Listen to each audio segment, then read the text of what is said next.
Do you have a dream that is a small seed of an idea and it's ready to sprout? Or are you in the workplace weeds and you need to bloom in a new creative way? Perhaps you're ready to embrace and grow a more vibrant, joyful, and authentic life. If you answered yes to any of these, you are ready to rebloom. Welcome to the podcast where we have enlightening chats with nature lovers, makers, and artisans as they share inspiring stories about pivoting to a heart-centered passion. Hello, I'm Lori Siebert, and I am very curious to hear from friends and artisans about the creativity that blooms when you follow your heart. And I'm Jamie Jameson, and I want to dig deep into the why behind each courageous leap of faith and walk through new heart-centered gardens. Each episode of Rebloom will be an in-depth conversation with guests who, through self-discovery, shifted to share their passions with the world. Get ready to find your creative joy as we plant the seeds for you to rebloom. Well, hello, everyone. What an exciting episode we have. We are going across the pond again, and we're going back to London. And I cannot wait for this conversation today. I am Jamie Jameson. And I'm Lori Siebert. Hi, everyone. Thank you for having me. And I'm Jehane. I'm so glad you said it. So now we know how to say your name. Although you're like Cher, we all know you in the industry by your one name. So that's pretty cool. Oh, thank you. Thank you, Laurie. It's taken a long time to embrace my name. So it's a beautiful name and you are beautiful. Thank you for joining us today. So I just want to do a little bit of an intro. I'm not going to tell your whole story, but what I know is that you are an artist yourself and you created a movement in surface pattern, from what I understand, of adding typography to surface pattern, which is pretty amazing to create a movement. But now, these days, you are an exquisite artist agent. And the artists you represent, they are, wow, the talent that you represent is amazing. So your eye for design and art and talented people is really, really keen. So we want to just hear from you, like, where it all began and how you pivoted from being an artist yourself to now representing a stable of very talented artists. Oh, thank you so much, Laurie, for your wonderful introduction. And I think being an artist is essentially the source of everything that I've done and that I do. And I studied printed textiles for my degree. I've always been really interested in colour and textiles, but also in conversation and in words. And in my second year of my degree, which was in printed textiles at Winchester School of Art, we had a client brief. A client came in and gave us a brief, and I chose one of the themes, which was Great Britain as you know it. And I had all these ideas about featuring all of these historical figures and all these writers. And then I thought, no, I'm just going to feature one person. So I featured Shakespeare. So I created a range of designs all about Shakespeare, and I brought in quotes, and I created passports as if Desdemona had her own passport. And I brought in quotes from historians who were asking questions. Well, actually, was Shakespeare even the writer of these plays? Because potentially it was Francis Bacon, or all sorts of other kind of references, really rich in reference, but it was also visually a collage. It had embroidery on it. And I created this piece in response to this brief. And to my amazement, it was selected to be published by the client for a whole range of wrapping papers and greeting cards. And I was one of the first designers to use text in surface pattern that went on to be published onto all of these wonderful paper products. And that was the beginning of everything, I think, for me, utterly pivotal in showing that if you do really take that leap of faith to do something that really is meaningful for you, it can, to your amazement, lead you somewhere that is actually commercially also successful. And I learned that. I was so lucky to learn that at such an early stage. And I wasn't a typical, wonderful draftsmanship. I was, really interested in colour and connections and conversations. So that was the that's how everything really began. And I think you can probably see what I do now in that story in a lot of ways. So it's really kind of carried through everything. And partly why I also really love giving briefs now in my role as a, kind of ambassador for artists. I love giving briefs myself. And I know because that happened for me and it was hugely impactful. And it's exciting to make those connections. So that was really the beginning. I think that separates you from other agents, by the way, the fact that as I imagine as an agent, you are talking concepts and ideas and briefs with the artists that you represent. That's not always the case. So I Yes. think that's really, really an added benefit to have you as an agent. But can you take us back even earlier in your life when you were a girl, and were words and storytelling and color, were those threads even when you were younger? Yes, definitely. Absolutely. I think my parents, whilst I grew up with my parents not living together, they both had a very strong influence on me and both had a very strong interest in both art and words. My mother would love, Paul Gauguin's paintings, even though she was a philosopher and psychologist, and she loved colour, and it was absolutely prevalent in everything that was in her home and my home. And my dad was a historian, is a historian and publisher. So together, they have a lot of books. And I think also they were both very entrepreneurial in their own fields. So as a result of that, I was on my own quite a lot as a child. And so I think stories and words were hugely important. And I think also one of the things was that my parents had such a keen interest in what they worked in that in some ways I had the opportunity, in some ways I was put in situations that an adult would be put in when I was a child. So there was a sense of perhaps my childhood wasn't as much of a childhood as some people might experience, because I was in a room with people, being really encouraged to have conversations and ask interesting questions and think about these things. But it did also give me this absolute, access to so much thinking, and this sort of more serious side of thinking about words and connection and context at an early age, which really came from my parents. And colour was also part of that. They're both very visual.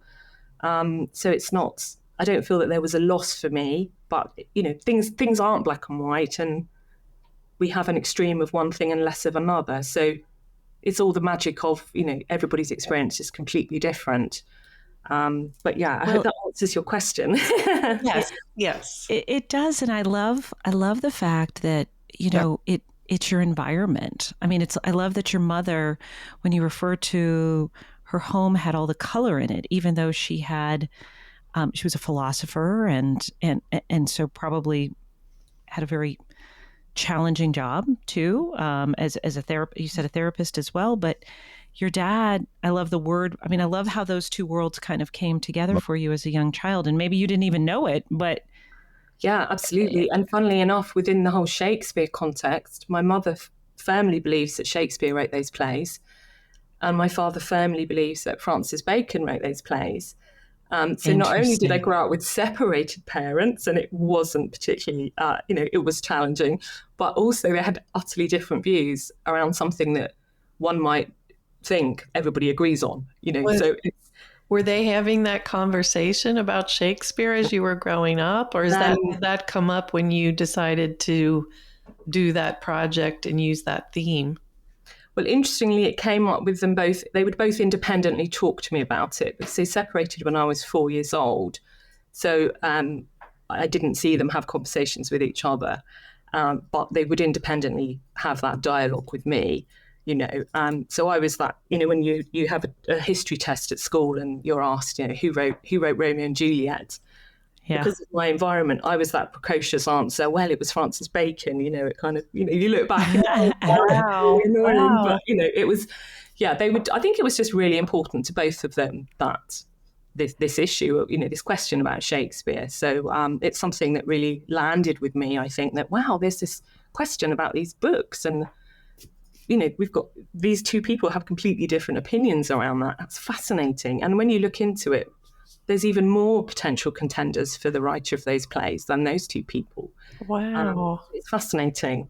It's looking at it from all angles, and I love that you were given the brief. And people could do the standard, I don't know, it's a historical thing, as you said, but you broke away from that. You broke away from what you should have. You just followed your heart, and you did. I love that you took that leap of faith. You did something that was different, but you also combined really your two worlds together. I mean, that's really incredible. That's incredible. And it's great. It's very interesting that was such a pivotal point in your career. Yeah. That conversation that you'd been having, like with your parents, became this pivotal project that launched you into so many other things. Yes, isn't it interesting? And I think often that we think that, I think it's also about embracing things that potentially are challenging, and actually they can also be the making of you. Mm-hmm. In all sorts of contexts. So Shakespeare. Wow. As you know it, I have that to thank for so much. Wow. So what happened next after that took on its own life? So I graduated and I went to live in Vienna.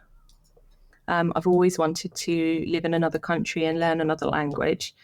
And it took me to Vienna. I drove out to Vienna in my English car with all my sewing machine in the back, and driving on my side of the car on the wrong side of the road and all of that. And I got to Vienna, and I worked for a textile design studio there for just under 2 years.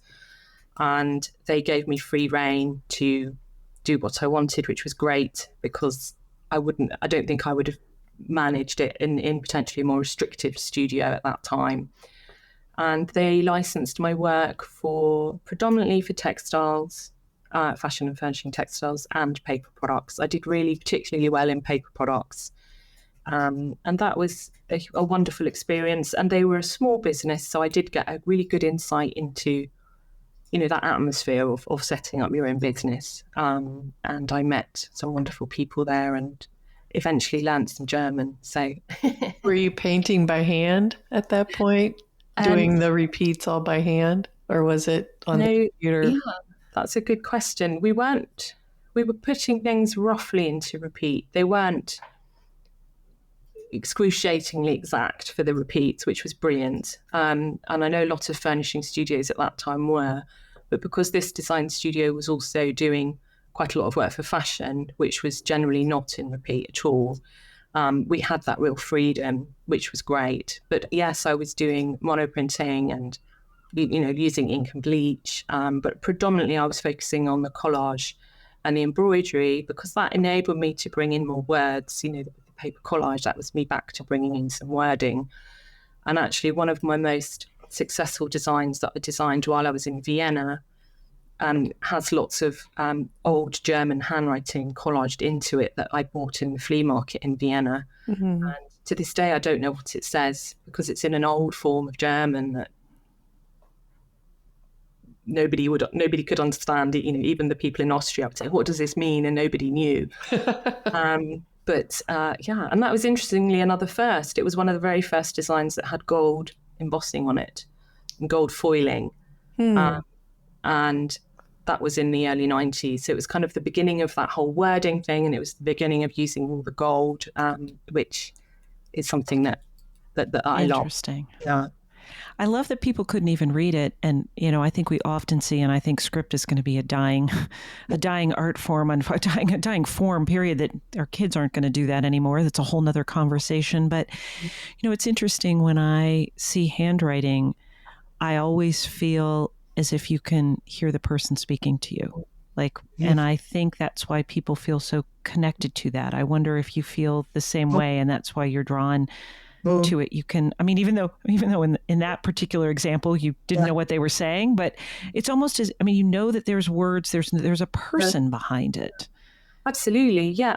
I think I love that, Jamie. And I think I hadn't actually thought about it in that way before. And I think you're right. I think on the one hand, it's visual. So the most beautiful handwriting is visually stunning, but it also has content. So we're going back to the layers and the stories. And as you say, it's connected to a person. So it kind of encompasses everything, I think, that I really value, about the world that we're in, really. Yeah, much better than a text or an email, for Oh, sure. yeah, for sure. I know. I mean, I still have the letters and cards from my grandparents and my parents. And it's interesting now that I'm a grandmother myself, I have to think, gosh, I need to write letters. I don't write letters to my children or we don't do that anymore. And it's not only a lost form of communication, it's going to be, but there's something very special about it because I think it does connect two souls. And I love that you incorporated that from both your childhood through your projects and then carried that thread forward. That's beautiful. So one of your major pivots, I'm guessing, is making the decision to become an art agent. Yeah, absolutely. And I'm just curious, was that a slow decision that happened over a period of time, or was that something that happened quickly? So I think it's a little bit of both, actually, interestingly. So I was a full-time freelance artist for 15 years and licensing my work all over the world and doing work for exhibitions, etc., and work for shops. And I did that for 15 years full-time and was successful with it. And towards the end of that period, I started exhibiting my work in my own open house as part of the Brighton Festival, where essentially the public are invited to buy or view and talk to you about your work, meet artists where they live. And as part of that, I invited some other artists to share with me. And that's when I realised, wow, people are coming through and I'm talking to them about what they think about these different artists' work. And it was just fascinating. So the kind of psychologist, bit interest comes. Yes. Wow, that's really interesting that all the different responses that were I was hearing to the artwork, and I was really loving talking to people. So I think that's where that spark really started. And I continued to open my house for a number of years, but it wasn't until I had my children that I thought, okay, I'm not going to be able to continue to design full time, and I'm certainly going to have to take, a backseat from that to a certain extent. And I think I was really worried of coming out of the industry of, it's quite common and it's completely understandable that when you have children that you might have 5 to 7 years or more where you don't focus on your work or you can't work at all. And I was really worried about losing momentum. And I think also because I came from this environment of real kind of thinkers, that it just felt like it was something that I needed. It's really sort of in my blood. I didn't want to be a full-time mum without anything else, So I think I had to really ask the question, well, how am I going to work this? So I think I then at that point thought, well, why don't I really love talking to people about other artists' work. Why don't I show the artist's work that I like, that I think might be suitable to my own clients that I already had? So I was working with paper product clients. So that's what I did. So I started to do that. So the kind of story went from there, really. But that was the pivotal point, having children, that really accelerated that interest and that decision.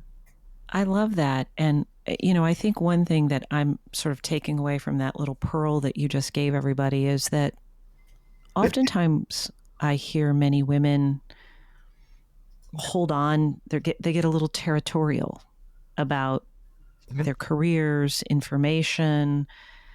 You did almost the exact opposite. You said, I see this beautiful artist. Here, let me introduce you and make a connection. You, instead of just taking these clients that were yours and saying, oh, nope, they're mine, I'm going to just sit over here. You did the exact opposite. And look what bloomed as a result, because you opened the doors for these other. I mean, it's incredible. At least that's what I heard. Lori, what did you hear in this? Because that's incredible. Well, what I was thinking is that I think the fact that you are an artist yourself, that's one of the reasons that makes you such a great agent. Because I think if you think like an artist and, ideate and do concepts and all of that, that just brings so much value, I would think, to the artists that are represented by you. I think that's such a great differentiation from other agents that are in the business.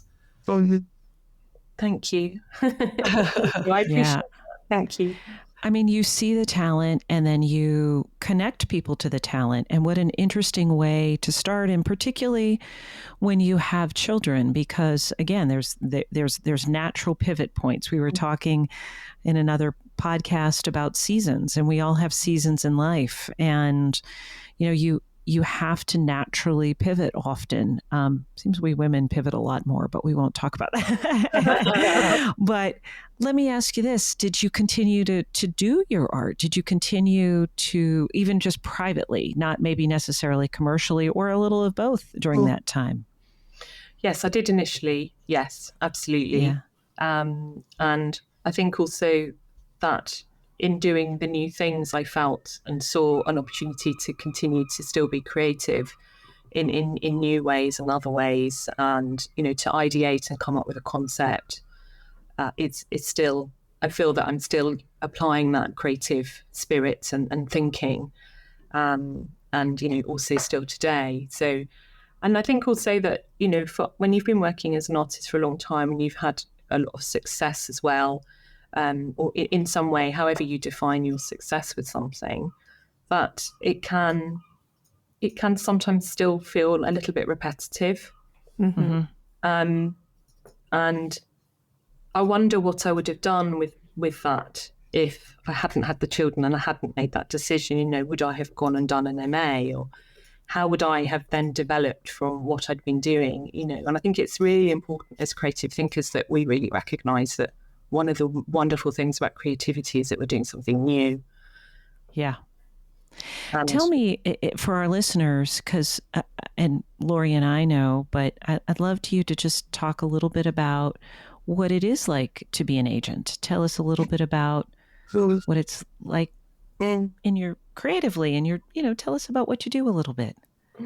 Oh, thank you for asking, Jamie. Well, I can say is, I absolutely love it. I love the connections that it brings me to people, to all sorts of different kinds of people who are thinking and creating wonderful artwork in different ways. And I love the insight into that. I think I'm deeply interested in the creative process as well as the visual beauty that I enjoy. So I love the insights into that. And I love having that opportunity to work and collaborate with an artist. That's really exciting. And it fascinates me how different clients react. Absolutely fascinating. And yeah, I adore that insight into what they might say about something, and how you then marry those two things together and what you can then yourself bring as part of your role. It is, yeah, I love it and it fascinates me, and it's very enriching and rewarding, I think.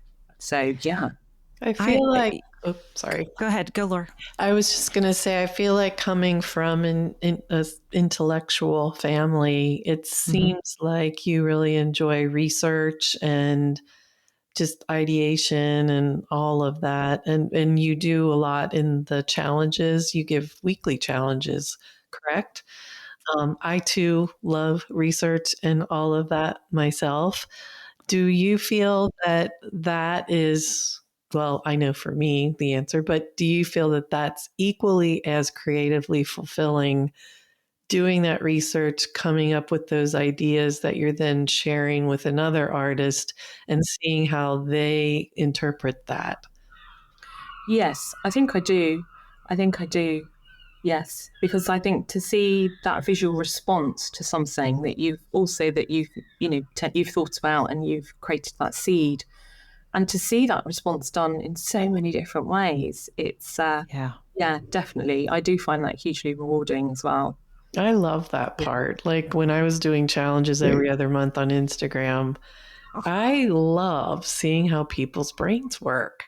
Like you give them just one little cue and nobody's looks the same, and it's all different. And some of them you're like, oh, I wish I'd have thought of that one. Or, Yeah. yeah, but I just find that so fascinating and wonderful. So I would think that would be one of the fun things about being an agent.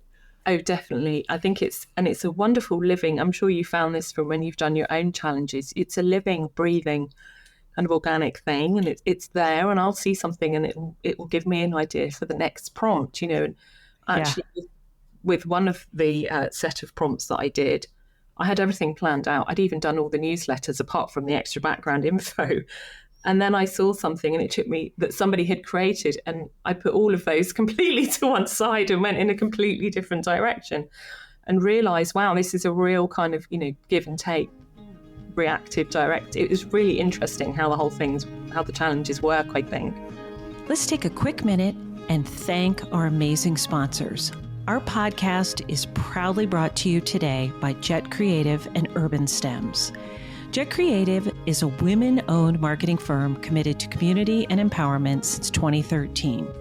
Are you ready to rebloom and build a website or start a podcast? Visit jetcreative.com/podcast to kickstart your journey. They will help you bloom in ways you never imagined. And bonus, our listeners get an exclusive discount when you mention Rebloom. And a huge thanks to UrbanStems, your go-to and our go-to source for fresh, gorgeous bouquets and gifts delivered coast to coast. Use Bloom Big 20 and save 20% on your next order. And don't forget to subscribe to this podcast and follow us on Instagram and Facebook at Rebloom Podcast. Thanks to our sponsors, and thanks to you for joining us today. I love that other artists, and it's interesting as a photographer, and I've worked with my students too, I feel the same way. We'll be looking at the same vignette, and I will say, okay, let's all photograph this. And just by how we're standing, where we've moved, how close, if we're too close or far away, it just completely changes it. Or somebody will pick it up and hold it, and I'll think, I never thought to pick it up. And, it's just, I love when people step outside of the box. And I love that you're encouraging those artists, because that goes back to when you did the Shakespeare project, you stepped out of the box. And I love that you're encouraging other artists to do that. And the other thing that I'm picking up on too is that when I talk with young people, particularly, they always seem to want to start at the top, at the very tippity top. And I'm like, okay, we need to work our way up the ladder a little bit. I love that you went to Vienna and you started for a small shop. And by working for a small shop, that gave you a much broader understanding of business and clients, and as an artist, and how all that relationship worked. And I'm thinking that has that helped you now as you're working with the client? Because at least that's what I heard you just say. It kind of helps to understand clients and artists, and it seems to all go together. Yes, I think so. Definitely. Absolutely. I think it also shows you that it's possible, because I knew that the people that I was working for at the design studio, they'd only been out of their textile design degrees for maybe 4 years. Yeah. So, you really have this sense that, no, it's doable. And I don't know what's going to happen, but I'm going to try, and it might just work, Yeah. And I think that's the thing that it might just work. So I think it's really good to go for it and try to direct what you're doing as much as possible from that point of view, rather than react to what you think you should be doing. Because I think that means you're just going to get overwhelmed. Yeah, that seems to be a theme where, we keep hearing, just try. Those are just words we hear almost every interview we do. It's maybe you're uncomfortable a little bit with something, but just try, because you just don't know where it's going to take you. Yeah, absolutely. And, with so much visual noise that's out there right now, I would imagine too that breaking the rules is important. And I would bet having some of those rule breaker artists are important to you. Is that are you seeing any trends, anything that you like to look for? Yeah, I think, things that I like to look for are definitely colour. So a sparkling sense of colour is something that I really respond to personally myself. I think colour was something that comes very naturally to me within my own work. So that's something I can really kind of work with. So I need to have really good kind of colour that I can work with, because I do want to be able to respond to what my artists are creating. And I think also that interest in the narrative to a certain extent, as well as it being visually, wonderful, because of my interest, and also because commercially it gives you, and both creatively, it gives you both more opportunities to work in product as well as, for example, in books. Mm-hmm. You might not be a picture book illustrator, but there is still lots, and we don't do a huge amount of picture books, but there's still a lot of opportunities in books, non-fiction books, book covers. So there's a lot of opportunity there, and I think it's wonderful if we can use our creative ideas and allow them to sit in one place and inspire work you might do in another place. So that potential for an artist to have the application of their work in both of those areas, product and books, is something that I definitely would look for. But I think in terms of trends, the big one for me is that I think people are really wanting and enjoying seeing something that's either created by hand, not digitally, or created in with a digital medium, but that you really feel that there's a human hand behind that and a mind behind that. That is for me the biggest thing that I'm really seeing. And also quality, high quality, I think is something across the board that is becoming more common and more sought after by clients, and less just top end. I think that's filtering down more now, which is great and really exciting. I'm trying to Lori's trying not to cough, and we're still trying to. So, all right, I'm going to touch on this. And so I'm a photographer and I'm seeing it happen more often, but I would love to just scratch the surface of AI. Mm-hmm. Oh my gosh, Amy, I was just thinking about asking that question. I know, because I've seen, to me, so I'm a natural light photographer. I like taking pictures. I mean, I do edit. Of course I edit. I like to make the flowers really sparkle, and I mean, not in an unnatural way. But as you were saying that, I'm like, I just want to see somebody's real work. I don't want to see talk to us about AI and what you're thinking, and just tell us anything. Well, so yeah, AI, I mean, I have a very special relationship with AI, and I think that the advent of artificial intelligence and the research that goes into it, I think essentially is something that's fascinating and can really help us to understand how we think and how we create. Mm-hmm. And that's one of the fascinating areas of AI and all the research that's gone into creativity. And essentially using the fact that you've got to create a computer program to start to understand, well, how are we actually doing what we're doing? And that part of AI research, I think, is utterly fascinating and something that is really helpful for us to consider as part of our process. Mm-hmm.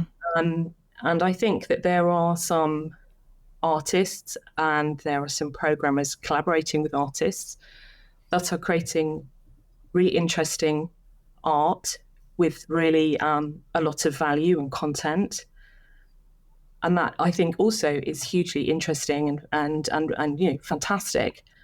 But I think scraping other people's work to put that together without their permission to then create something which is a hybrid of all of these things that it's scraped without permission, that is essentially copyright infringement. And I don't agree with that at all. But it does make me feel a little bit sad, because I think there's so much about artificial intelligence which is fascinating and interesting, that what's happening with the AI scraping, machine learning stuff without people's permission, that's a huge issue.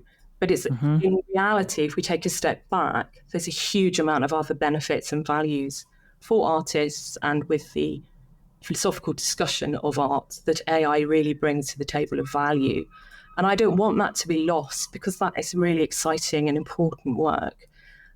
Just because we have got this thing happening where, people's work is being scraped and used without permission. So it's it's a big question and a big subject. So I've been co-hosting a conference every year for like 15 years now called Art Biz Jam, and one of the speakers talked about AI last year, and he essentially said that it is a tool that we're going to need to embrace, and if you can find ways to work with it. And one of the things that's exciting to me is a couple artist friends of mine use it as a sketching tool. So they might put together several of their images or photographs they've taken, or writing or whatever, and then have AI kind of combine it into some kind of new imagery. And I think that's pretty interesting and pretty fascinating. But I agree with you on both counts. I think it's fascinating, and some of the imagery I've seen created is really evocative, and I love it. But on the other hand, it's got a lot of people scared, and I guess you just have to. Yeah, absolutely. Yeah. It's a powerful tool, and it's moving quickly, and any powerful tool is super scary. I completely agree. Absolutely. And the law is always 25 years behind, and that was before what we're now experiencing and seeing. Right. So I just doubt the law is, it's never going to be able to catch up. No. Yeah, that I think AI has left the stable for sure, and it's on full speed. And I think we're light years behind trying to corral it in any kind of way, because but I agree with everything that you've said. It's interesting, as a photographer, I'm familiar with derivative rights, because initially on with social media, people were, can I paint from your photos? And I'm like, oh, yes, thank you so much. Isn't that sweet of them to ask? And I had been meeting with an attorney, and she said, those are your rights. Like, don't give that away. And I think there's a lot of naivete out there, and particularly when you're just randomly putting things out there, which is what I was doing. And so I had to educate myself, and I understand that now. And I'm always very pleased when someone asks, because they don't have to. And then I try to say, absolutely. Are you selling your work? You can buy my images. Of course, then they go away. But there's value. I've put a lot of time and money and effort into my images, and artist to artist, we need to respect each other. And so I hope that my hope is that we will have our own good moral compass and our own moral conscience when AI sort of, because it has taken off, that we continue to produce our own work and take inspiration, but not imitation. Absolutely. And I think it is fascinating how we can think about, well, how could we use that to actually help us define our creative voice a bit better? And it is often challenging as a visual person to try and express something in words. It isn't always easy, but actually something that an AI program that might encourage you to think about that in order to generate a result that might make you ask the question, well, is that representative of my creative voice, of of my vision? Is that or not? If not, why not? What could I do to change it? So it can support our dialogue about our own work, and that's that would be fast. That would be a wonderful thing for us to have more. It's exciting in a lot of ways to see where it's going to go, but it is a scary, powerful tool. So I want to take us back to our podcast theme here about reblooming. Sorry. We went off. We got off. Which is fine, because that topic always comes up lately in anything. Yeah. But we've interviewed people who have made pretty dramatic pivots, and one person was on the stock exchange, and now he's making bourbon on a farm. And we've interviewed other people who have always been maybe in a creative field, but have made smaller pivots. And I feel like that's the category you fall into. But I'm curious what you see happening next for you. Do you see yourself circling back to doing more of your own work, or are you so in love with the process of being an agent that that's kind of where you want to stay? Yes, I think so. I think I'd find it really hard to give up the connections and the conversations with other people. Yeah, that Yeah. makes sense. Well, And so what I was thinking though is how much are you doing your own work now? Are you doing your own work at all, or are you mostly full-time representing I'm other artists? full-time representing artists, and also working with artists I don't represent through my class, Your Creative Gold, which happens once a year, and through the challenges. I have been doing some other work, but not. I think it takes really good time to do good work, and I think also in order to truly develop my artwork, I think it's really important we continue to learn and do new things, and we develop in whatever we're doing. And I don't think I've got enough time with the work that I am doing of my own artwork to really to do that. So I have to make a decision. So yeah, maybe I will. Who knows? Ask me in 5 or 10 years. It might be a different answer. How many artists do you represent currently? So it's currently 20. Yeah. Okay, that's a pretty good number. That's I a like pretty that good it's number. not a ton, but it's a good, Yeah. that feels Yeah. like a great number. But I think it must be also why I love to do the briefs and really work with artists, is that that's my way of continuing to do my own, apply my own visual eye. And yeah, I think without that, I wouldn't want to be an agent. Yeah.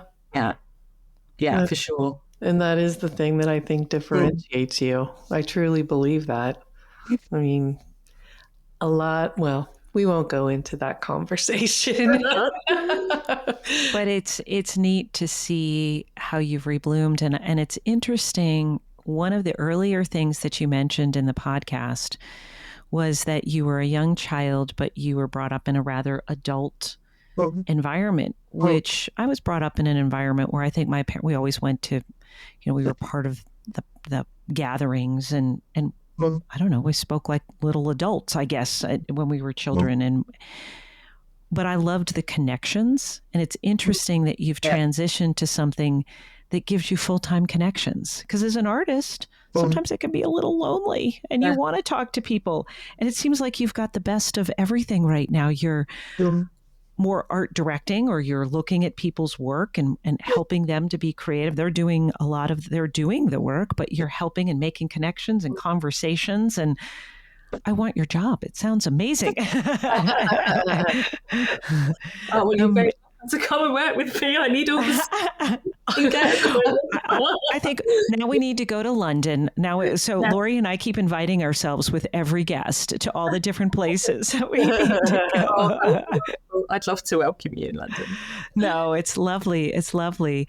Lori, what else did you want to ask? Well, I just was wondering, because I get curious about weird things. If you weren't doing what you're doing today, did you ever have any other dream professions? Yes, I think it would probably have to be a dancer. Oh, yeah. Yeah. I can see that. Dancer, yeah, that was what it would be, for sure. So do you love to dance? I do love to dance, and I really miss dancing. And it's on my to-do list this year. In Brighton, where I live, there's a bandstand on the seafront, in a beautiful kind of Regency bandstand, and it's round. And every Wednesday, there's a dance class on the bandstand, and you see everybody dancing. And I think they're salsa dancing or foxtrotting. I'm not quite sure what they're doing, but I always look at that and I think, that looks amazing. I miss doing. Okay, you need to rebloom and do that this week. That has to be your goal. I'm telling you this little secret thing that I just started, which no one can see me doing this, but I don't really like exercise. Yeah. So I decided I'm going to just dance. So I put on some EDM music. I got some things from my son, bands to listen to, and I just go crazy around my house for a while dancing.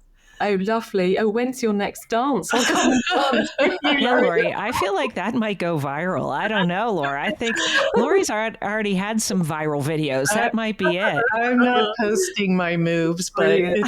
I even wait till my husband's at pickleball before I put on the music and start dancing. But Oh, amazing. So how often do you do your secret dancing? what's that? How often do you do Every day lately. Every day. Oh, wow. I love that. Brilliant. Well, I have some back issues, and walking for a while hurts my back, but for some reason dancing I can power through Make it because happen. I just love to dance. And so a lot of my retreats and things, that when I'm teaching live, there's usually dancing that happens. So you'll have to come to one of them. That was amazing. I'd love to. Oh, brilliant. Do you go to the trade shows? Did you go to Bologna? The book? Yes. Yes, I went to Bologna this year. Do you love the shows, or are they exhausting? I think, well, Bologna is very, very special. I think it's very exceptional out of all the trade fairs that I've been to, which are always tiring to go to, for sure. And they're often in an environment which is, they don't have windows or, etc. And it can be really intense. But there's something also about Bologna. Not only is it in a beautiful place in Italy, and it's been really well designed so that there are windows and, courtyards, and it's just the most magical, inspiring experience as a visitor. It feels like a creative conference. It doesn't feel like a trade fair. And I think it's because it's just completely dedicated to children's books and lovely. So it's, that magic, that love, that happiness that we feel when we think about our favourite children's book. It's just everywhere throughout the whole place. It's just absolutely, I find it intoxicating, and really, I would recommend it to anybody to go. Yeah, I was watching some of the illustrators I follow when they were attending. I'm like, oh, that sounds really pretty great. Well, exactly. And there's all the illustrators that attend and the illustrators wall, and it's just brilliant that, there's that but they are so hugely important, and that's really recognised at Bologna. Yeah. It's wonderful. So, you must go. Have you been, Laurie? I have not been. And so when my kids were younger, I had this goal of wanting to illustrate children's books. And I had like 3 or 4 books that I wrote, but never did anything with them. One of them was called Hector the Collector, because that's me. Like, I'm like this little collector person. But my friend at the time, she said, oh, wait, when your kids are older, that goal will go away. And kind of sort of did. But now Kenzie, my daughter, she's right in that area where her kids are that age. And her goal now is to illustrate a children's book. But I think her work is actually even better suited for that. So if I can help her make that happen, that would be amazing. Maybe you can co-author. And that's the beauty of, I just love these conversations because, Jehane, you've like pivoted from just artist to business person to connector. You're like an artist. I mean, I know you're an agent, but I feel as if you're helping others to grow just based on your love of art. And it's just, this has been the most beautiful, what a journey. What an incredible, and you're still on it, and now we're going to have to put dancer next to your title. Yes, we are. But I think the thing that we're learning in all of these conversations is that along the way, the seeds are planted. And we may not know what they are, whether they be just from the colors in your mother's home or the words in your father's or the conversations that you have to the first jobs that you have. It's just beautiful to see how they've all built upon one another. And here you are today. And all of that is coming together to make you an amazing agent for others. And that's incredible. Well, thank you so much. I appreciate your kind words. Thank you, Jamie. Oh, well, we appreciate you. Thank you. Now, we do love to ask our guests, do you have any advice that you give your artists, any advice that you have been given, anything that you would like to leave our listeners with? Sure. Thank you. That's such a good question. And I think for me, it's coming back to yourself and centering your thinking and your questioning in a way where it really enables you to be directive more than reactive, even if you don't quite know where you're directing yourself to. And I think to embrace that feeling that you might not know where it's going, but you know that it's coming from you. And I think that's the biggest piece of advice that I think I can give. And if you need some support with that, in terms of words, that's always where I come back to. But I think if you can think about, 2 or 3 words, which you might say are part of your vision, and just try to always come back to them, check in with yourself around that. And it's something that I still do for myself. We might come up with an idea for something or a visual solution for something, and we'll ask, well, is it, the 3 words that I've got for my vision for Jehane Limited, for the agency, is to be the most imaginative, the most alive, and most loved. And to continue to come back to that really supports me in continuing to do really good work when really thinking, and trying to do something that is those things, because otherwise it's very easy to fall back and do something that's easy or you think you should be doing. So I think if you can really start to think about who you are, what is your vision, what's important to you, and just try to always come back to that whilst you're, especially when you're feeling overwhelmed, because who you are as an individual is of the biggest value.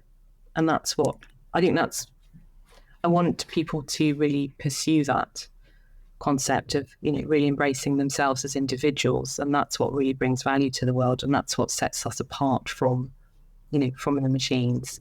And it's what brings value to the world. So, yeah. That is beautifully said. And go for it. Believe in yourself and go for it. That is beautiful and brilliant. Go ahead, Lori. I just love the idea of coming up with those 3 words. And I love your 3 words, so maybe I'll use those.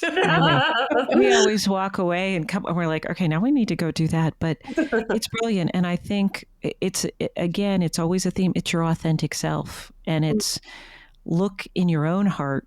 And yes, take inspiration from others, but don't, just look within your heart. And I love, and be your own individual self. I love it. Love it. Jehane, thank you so much for joining us today. So great chatting with you. Thank you. You're amazing. Maybe we'll dance together someday. I can't dance. I'm like Elaine, so I'm not going to, but I'll do it anyway. Do it anyway. Thank you so much. Oh, such a pleasure. Thank you so much, both of you. Thank you, everyone, for listening. Thank you. So I was thinking a lot about, well, it always comes back to me, and I bring this up almost in every interview we do. I love, love, love when people collect things, and this goes to living and creating authentically.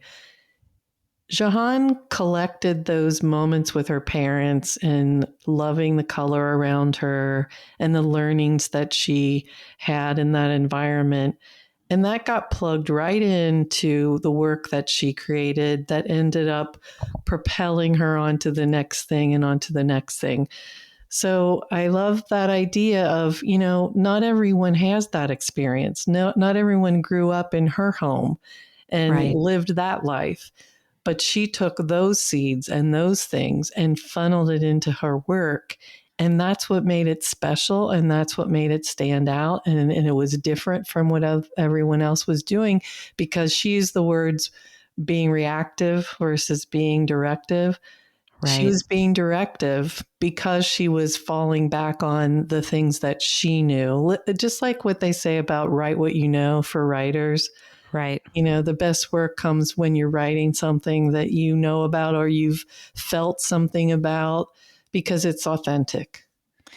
Yeah. And I think it's interesting, as a child too, our filters are sort of pure. So we only let in the things when we're children that really touch our hearts. And so it was interesting. Words were part of it and color were part of it. And she kind of put those, I'm thinking of the analogy you had used before about your sweet little grandson who fills his pockets with all kinds of treasures.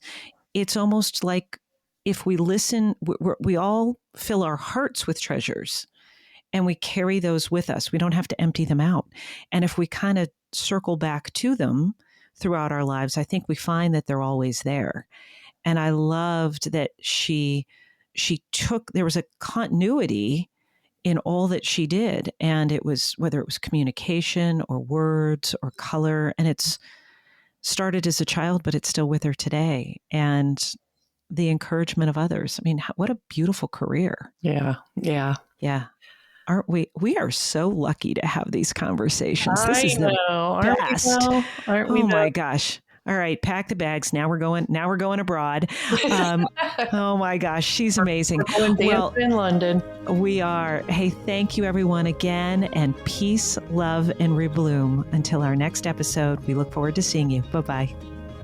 Life is too short not to follow your passions, so go out there and let your heart plant you where you are meant to be and grow your joy.